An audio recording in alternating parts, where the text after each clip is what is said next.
अस्सलाम वालेकुम मोअज़्ज़ज़ सामीन। उम्मीद है आप लोग खैरियत से होंगे। अच्छा, आज हम बात करेंगे एक ऐसी लड़की की कि जिस पर तारीख़ में शायद फ़र्स्ट टाइम ऐसा हुआ होगा या हिस्ट्री में ऐसा दोबारा मुमकिन नहीं हुआ होगा। 67 टाइम्स एक्सॉर्सिज़्म की ट्राई की गई, यानी 67 दफ़ा उस पर से जिन्नात निकालने की कोशिश की गई। उस लड़की का नाम एनालिसा मिशेल है। एनालिसा मिशेल 21 सितंबर 1952 को लेफ्लिंग, बवेरिया, वेस्ट जर्मनी में पैदा हुई। 16 साल की उम्र से उसको प्रॉब्लम स्टार्ट हो गई थी। शुरू में एपिलेप्सी जिसे हम मृगी कहते हैं, उसको वो बीमारी डायग्नोज़ हुई। फिर उसके बाद उसे डिप्रेशन भी डायग्नोज़ किया गया उसमें से। 20-22 साल की उम्र में उसको अजीबो-गरीब आवाज़ें आना शुरू हो गई थीं। अब उस दौरान इसका मेडिकल इलाज भी चल रहा है, लेकिन इसे कोई फ़र्क नहीं पड़ रहा मेडिकल इलाज से और ना ही ये रिकवर हो रही है अपनी बीमारियों से, बल्कि इसकी हालत दिन-ब-दिन ख़राब होती जा रही है। इसके फैमिली वाले मुख्तलिफ़ डॉक्टर्स के पास, हॉस्पिटल्स में या उस वक़्त जो भी थे जर्मनी में, सबके पास लेके जाते हैं। साइकियाट्रिस्ट और जो बाकी आम डॉक्टर जो होते हैं उनके पास लेके जाते हैं ताकि इसकी बीमारी ठीक हो सके, लेकिन इसकी बीमारी दिन ब दिन बढ़ती जा रही थी। और एनालिसा मिशेल अपने मज़हब और अपने अक़ीदे ईमान की बहुत पक्की थी। वो हर रोज़ चर्च जाती थी, वहाँ प्रे करती थी अपने लिए और जो अपनी मज़हबी रस्मात अदा करती थी वहाँ पे। अब जब उसकी हालत मज़ीद बिगड़ने लगी ना, तो उसके वालिदैन उससे चर्च ले गए। ये चर्च जर्मनी में भी मौजूद है। वो अपनी बेटी को कैथोलिक चर्च लेके जाते हैं और फ़ादर सारा माजरा बयान करते हैं कि ये हमारी बेटी का 5 साल से इलाज चल रहा है, लेकिन ये रिकवर नहीं हो रही, बल्कि इसकी तबीयत मज़ीद ख़राब होती जा रही है और हम परेशान होते जा रहे हैं दिन-ब-दिन। और अब पहले से आवाज़ें आती थीं, अब इसको कुछ ऐसी चीज़ें भी नज़र आती हैं जिन्हें ये देख के डरती है। अक्सर किसी इंसान को देखते थे जैसे वो चीज़ नज़र आती है उस इंसान में, कोई शैतानी किस्म की चीज़ नज़र आती है, तो ये डर जाती है और ये अपने कमरे से बाहर नहीं निकलती। या कभी जब अपने कमरे में होती है तो उसके कमरे से हमें अजीब किस्म की आवाज़ें आती हैं, ये खुद से बातें कर रही होती है। उस चर्च के एक प्रीस्ट फादर जिनका नाम अर्नेस्ट आल्ट था, वो उसके वालिदैन को कहते हैं कि आपकी बेटी किसी बीमारी का शिकार नहीं है। इसके साथ कोई और मसाइल हैं, कोई रूहानी मिसाइल कह रहे हैं जिन्हें हम कहते हैं कि इस पे जिनका साया है या किसी आसिफ का साया है। तो फादर ने हमें कहा कि आपकी बेटी पोजेस्ड है। अब उस ज़माने में ये चीज़ बहुत नई थी लोगों के लिए और लोग इस बात पे यकीन नहीं करते थे।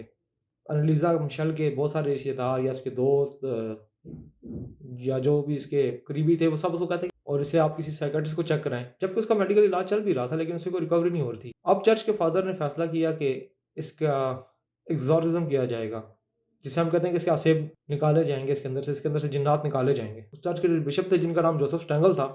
उन्होंने एनालिसा मिशेल का एक्सॉर्सिज़्म अप्रूव किया और अपने चर्च से एक फादर जिनका नाम आर्नल्ड रेंस था, उनको भेजा कि आप इस लड़की का एक्सॉर्सिज़्म कीजिए, लेकिन इसे सीक्रेट रखिएगा और लोगों को मत बताइएगा इस बारे में। अच्छा, जो आर्नल्ड नाम के जो फादर थे, वो एनालिसा को उसके घर ले आते हैं और वो उसके माँ-बाप को कहते हैं कि अपनी बेटी को आप बाँध दें, इसके हाथ-पाँव बाँध दें और वहाँ एक डॉक्टर भी मौजूद होते हैं, जो कि उसका इलाज कर रहे थे एनालिसा का। वो उसको एपिलेप्सी की गोलियाँ देते हैं मिर्गी की और फिर जो है वो अपना मज़हबी रस्मात के मुताबिक या अपने मज़हब के मुताबिक उसका एक्सॉर्सिज़्म स्टार्ट करते हैं। अच्छा, जैसे ही एग्ज़ॉर्सिज़्म स्टार्ट होता है तो एनालिसा मिशेल अजीबो-गरीब बातें निकालना शुरू हो जाती है और उस रूम में सिर्फ़ फ़ादर जो थे डॉक्टर थे और एनालिसा का बाप था और फ़ादर के साथ एक हेल्पर था। अभी एग्ज़ॉर्सिज़्म स्टार्ट हुआ तो शुरू में तो एनालिसा ने फ़ादर को कहा कि ये तुम्हारे बस की बात नहीं है। तो फ़ादर ने पूछा तुम कौन हो? तुम्हारा नाम क्या है? तो एनालिसा ने आगे से कहा कि मैं वो हूँ जो हर जगह राज करता है। फिर जो वो अपना एक्सॉर्सिज़्म करते रहे और एनालिसा की हालत और ख़राब होती रही और उसके मुख्तलिफ़ आवाज़ें आना उसके जिस्म से शुरू हो गई थी। एक-एक वक़्त में 2-2 आवाज़ें इकट्ठी निकलना या उसके अंदर ऐसा कह लें कि बहुत सारी पर्सनैलिटीज़ थी, जो उसके अंदर महलूल हो चुकी थी। अब एनालिसा मिशेल को डिक्लेयर कर दिया गया था कि ये पोजेस्ड है और ये 6 डीमन्स से पोजेस्ड है, यानी इस पर 6 शयातीन जिन्न हैं। एनालिसा के फादर और उसकी फैमिली बहुत ज़्यादा परेशान हो चुकी थी और उन्होंने कहा कि हम रोज़ इस पे एक्सॉर्सिज़्म करेंगे क्योंकि ये जो शैतानी ताकतें बहुत ज़्यादा ताकतवर हैं और ऐसा करते-करते 67 टाइम्स उन्होंने ये चीज़ की एनालिसा मिशेल के साथ और एनालिसा मिशेल खाने में कीड़े माँगती थी या उसे जब मौका मिलता था, कीड़े या ऐसी गलीज़ चीज़ें खाती थी, तो उसके घरवाले उसे बाँध के ही रखते थे। इस तरह से एनालिसा मिशेल की एक्सॉर्सिज़्म के दौरान 1 साल में 67 टाइम उसका एग्ज़ॉर्सिज़्म हुआ और उसके दौरान ही उसकी डेथ हो गई। अच्छा, डेथ के बाद भी ये चीज़ें ख़त्म नहीं हुई, डेथ के बाद कुछ अजीब चीज़ें सामने आईं कि इसकी डेथ का कॉज़ डिहाइड्रेशन है और 1 साल से कुछ खाया पिया नहीं था इसने और इसकी नीज़ टूटी हुई थी, इसके जिस्म से हड्डियाँ टूटी हुई थीं। जबकि ना फ़ादर ने, ना उसके वालिदैन ने, ना किसी और ने इसको कोई हिट किया था कभी, ना उसको मारा था।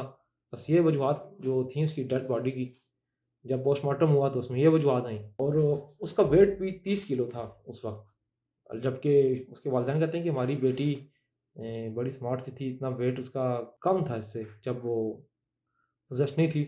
तो ज़ाहिर है 16-17 साल की एज में अ, हर मुल्क के अपने लोगों का अपनी एक बॉडी स्ट्रक्चर होता है, लेकिन खैर एनालिज़ा मिशेल की डेथ होगी। उसके बाद जब ये चीज़ वहाँ की पुलिस को पता लगी तो उन्होंने उन फादर को कैद कर लिया और फादर को कैद करके फिर जब केस चला तो उस टाइम एक वकील थीं और उन वकील ने जो है उन फादर का साथ दिया और उन्होंने अदालत में चीज़ प्रूफ़ की क्योंकि इसकी एग्ज़ॉर्सिज़्म की ऑडियो टेप्स मौजूद थी। इसी वजह से मैं यहाँ पे वो ऑडियो टेप्स नहीं चला सकता क्योंकि यूट्यूब के कुछ रूल हैं, रेगुलेशंस हैं। 6 जिन्नात की आवाज़ें रिकॉर्ड हैं और वो हिस्ट्री में मौजूद हैं आज भी रिकॉर्डिंग मौजूद है उसकी। ऑन कैमरा तो नहीं लेकिन ऑडियो टेप्स हैं और उन डॉक्टर साहब का उस मौके पे मौजूद होना, उनका अपना आँखों देखा हाल, ये सब बातें फादर के बेनिफिट में गईं और वो चीज़ से बाहर आ गए और उसके बाद दुनिया में प्रूव्ड हो गया कि पोज़ेशन नाम की चीज़ वाक़ई होती है क्योंकि बहुत से लोग जो उस टाइम 1950 में जब ये वाक़या हुआ था 1952 या 56 या व्हाटएवर जो भी था, तो उस दौरान ये लोगों के लिए बिल्कुल नई चीज़ थी, लोग इस चीज़ को नहीं मानते थे। आज तो मेडिकल साइंस भी इस चीज़ को मानती है कि कोई ऐसी गैर मरी मख़लूक़ इस दुनिया में मौजूद है, जो एक्ज़िस्ट करती है। अगर वीडियो पसंद आई हो तो वीडियो को लाइक करें, शेयर करें और चैनल को सब्सक्राइब करना मत भूलिएगा। और अगर आप अपनी कोई कहानी सुनाना चाहते हैं, तो हमारा नंबर कमेंट बॉक्स में पिन्ड है। आप हमें उस पे व्हाट्सएप पे ऑडियो मैसेज या वॉइस कॉल कर सकते हैं और आने वाले हमारे जो प्रोग्राम हैं, वो पोज़ेशन के हवाले से ही हैं कि मेडिकल साइंस इस बारे में क्या कहती है और जो हमारे लोग हैं या हमारे लोगों का इस्लामिक बिलीफ क्या है इस बारे में कि जिन्नात किसी इंसान के अंदर महलूल हो सकते हैं या नहीं हो सकते।